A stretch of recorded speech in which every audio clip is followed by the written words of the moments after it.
breaking this morning. You hear it right there. That's applause, my friends, as Moderna is now rolling out its vaccine. Thousands of doses are on their way all across the country, also to our area.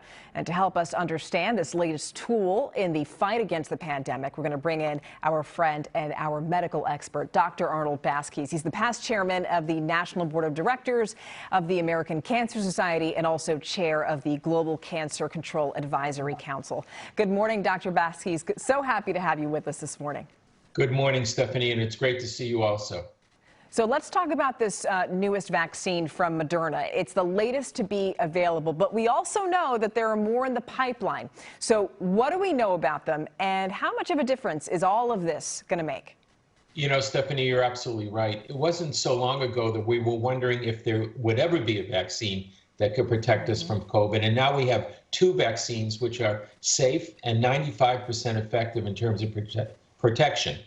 But there are three vaccines to watch now very closely that are in the pipeline: Novavax, Sanofi, and Johnson & Johnson, which do not require sub-zero temperatures. And the J&J vaccine is a single shot. The one to keep a close eye on, I believe, is Johnson & Johnson's vaccine. They have enrolled 45,000 people already in their phase 3 trial, and they will have their data in 4 weeks. So they'll be before the FDA, I believe, at that time.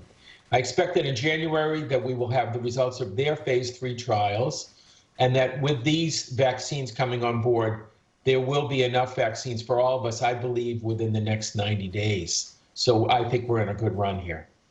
You know, I have to ask a follow-up with that, because with these first two vaccines that are already out, we know that at least with that they have to be done some 21 days or 28 days apart. Let's just say that you're one of those individuals that you go in for your first shot and for some reason you miss the second dose because life happens.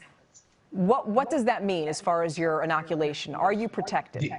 You would probably be partially protected. We know from some of the data that it looks like about 65% of people are protected with a single dose, but that's not where we want to be. So that data is a little bit murky, but it looks like about 60 to 65% efficacy with a single shot, at least with the Moderna vaccine, based on the information we have and based on the type of immune response you get. But those numbers are not hard numbers yet, but it would be a good idea to get both of those shots. We know from the shingles vaccine, for instance, that we get great efficacy from 2 shots, and most vaccines today are 2. But Johnson & Johnson's will probably be 1 shot.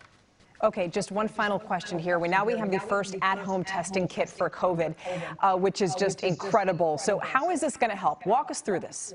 So 5 days ago, flying under the radar screen, the FDA issued an approval for an at-home COVID test. Kind of think of it like the pregnancy tests that are available. It's manufactured by an Australian company called Ellume, and it's a game changer for all of us. It's been approved for people as young as 2 years of age to use the test. It takes about 15 to 20 minutes to get the result.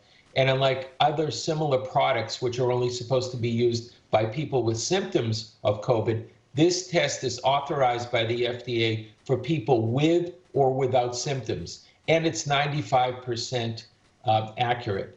In addition to that, we have a number of investigations going on for medications that we can take to treat COVID, which is really what we need, because not everyone is going to be able to get the vaccine by the end of the year. So for purposes of full disclosure, a company which I'm on the board of called Anixa has discovered a compound that in the lab is as effective as remdesivir, but can be taken orally and only costs pennies to make. But there are a number of other companies that are working on similar drugs for COVID. So there are lots of reasons to be particularly happy and hopeful at this particular holiday season. Let's hope that we get the medications. Let's all get vaccinated this year. And I think it'll be a much better year than 2020 was. Yeah, it'll be a nice little Christmas gift for us. All right, Dr. B, thank you so much for joining us. Thank you, Stephanie, and go Eagles.